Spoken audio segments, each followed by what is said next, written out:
Hey everyone, আহিবলগীয়া নিৰ্বাচনী প্ৰক্ৰিয়াত আপুনি এজন পুলিং বিষয়া অথবা প্ৰিজাইডিং বিষয়া হিচাপে নিযুক্তি লাভ কৰিছে নেকি? যদিহে কৰিছে এই ভিডিঅ'টো আপোনাৰ কাৰণে, কাৰণ আজি আমি এই ভিডিঅ'টো ডিছকাছ কৰিবলৈ চেষ্টা কৰিম এখন গুৰুত্বপূৰ্ণ ফৰ্ম যাৰ নাম হৈছে PS05।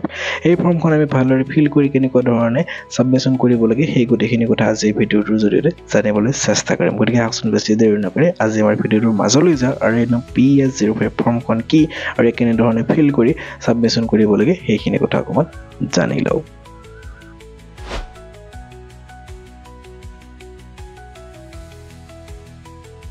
কথাখিনি ভালদৰে বুজাবলৈ আমি ইয়াত PS05 ফৰ্মৰ এটা চেম্পল আগবঢ়াই লৈ আছোঁ। সো আমি ইয়াত PS05 ফৰ্মখনত কি থাকিব সেইখিনি কেনেকৈ ফিল কৰিব লাগিব সেইখিনি শিকাৰ লগতে এই ফৰ্মখন জমা দিয়াৰ সময়ত কি কৰিব লাগিব সেই গোটেইখিনি কথা আমি জানিবলৈ চেষ্টা কৰিম। গতিকে ভিডিঅ'টো শেষলৈকে চাব। প্ৰথমতে আহিছোঁ যে এই ফৰ্মখনত থাকে কি আৰু আমি কি ফিল কৰিব লাগিব। সো আৰম্ভণিতে থাকিব name and number of constituency, এইটো লিখিব লাগিব। এটা আপোনালোকে ইতিমধ্যে গমেই পাব য'ত ডিউটি পৰিছে। ঠিক তেনেকৈ আমাৰ district, sub division, name and number of polling station এই গোটেইখিনি ইয়াত ফিল কৰিব লাগিব। আপোনালোকে ডিউটিৰ সময়ত এইখিনি কথা পাব। তাৰপিছত নেক্সট আহিব ডেট অফ পোল, অৰ্থাৎ ইলেকশ্যনৰ কোনদিনা হৈছিলে সেই তাৰিখটো লিখিব লাগিব। নেক্সট আমাৰ 2 নম্বৰ অপশ্যন থাকিব number of electors who voted as per presiding officers diary. চ' ইয়াত কথা আহিল এতিয়া প্ৰিজাইডিং অফিচাৰ্ছ ডায়েৰী।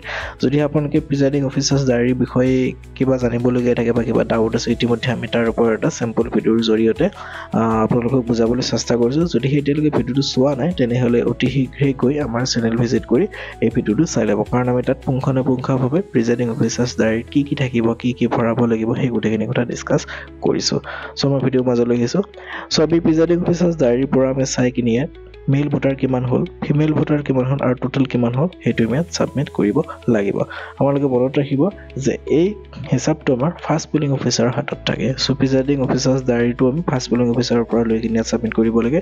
চ' এনেকৈ ফিল কৰিব। লগতে যদি কোনোবা টেণ্ডাৰ ভোটাৰ আছে, অৰ্থাৎ নাম্বাৰ অফ টেণ্ডাৰ ভোটাৰ, সেইটো আপোনালোকে ইয়াত লিখিব লাগিব। মনত ৰাখিব প্ৰিজাইডিং অফিচাৰ্ছ ডায়েৰী আৰু PS05 ফৰ্মত দুইটা হিচাপ একে হ'ব লাগিব। চ' আপোনালোকে যিটো হিচাপ লিখিব সেইটোৱে হ'ব লাগিব। উল্টা পাল্টা কৰিলে আপোনালোকৰ তাত কিন্তু সমস্যা হ'ব।